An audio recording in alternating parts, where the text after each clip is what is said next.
Hi views, welcome to KNtv. AP తెలంగాణలో ప్రస్తుతం కుండపోత వర్షాలు కురుస్తున్నాయి. వాయుగుండం నేపథ్యంలో వర్షాలు విస్తారంగా కురుస్తున్నాయి. ఈ ప్రభావంతో రెండు రాష్ట్రాల్లో భారీ ఆస్తి, ప్రాణ నష్టం జరుగుతోంది. దీనిపై దేశ ప్రధాని మోడీ స్పందించారు. ఈ మేరకు తెలుగు రాష్ట్రాల ప్రజలకు ధైర్యం చెప్పారు. ఇద్దరు సీఎంలతో మాట్లాడారు. తెలుగు రాష్ట్రాలను కేంద్రం ఆదుకుంటుందని హామీ ఇచ్చారు. ఆయన ఏమన్నారంటే, తెలుగు రాష్ట్రాలను కుదిపేస్తున్న వర్షాలపై ప్రధాని మోడీ స్పందించారు.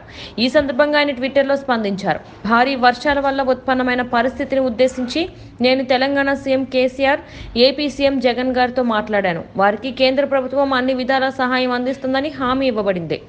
వర్ష బాధితుల క్షేమం కొరకే ప్రార్థిస్తున్నాను అంటూ తెలుగులోనే స్పందించారు. తెలంగాణ రాష్ట్ర వ్యాప్తంగా ముఖ్యంగా హైదరాబాద్ పై తీవ్ర ప్రభావం చూపుతోంది. మహానగరం మునకలో ఉంది. ఎన్నడూ లేనంత వర్షాలు కురవడం, నగరం జలమయం కావడం ఆందోళన రేకెత్తిస్తోంది.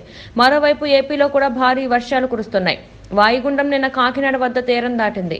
ఈ ప్రభావం విశాఖ, ఉభయ గోదావరి, కృష్ణా జిల్లాలపై తీవ్రంగా పడింది. ఉభయ గోదావరి జిల్లాల్లో వేలాది ఎకరాల్లో పంట మునక, తీర ప్రాంతాల్లో సముద్ర తీరం కోతకు గురై తీవ్ర నష్టం వాటిల్లింది.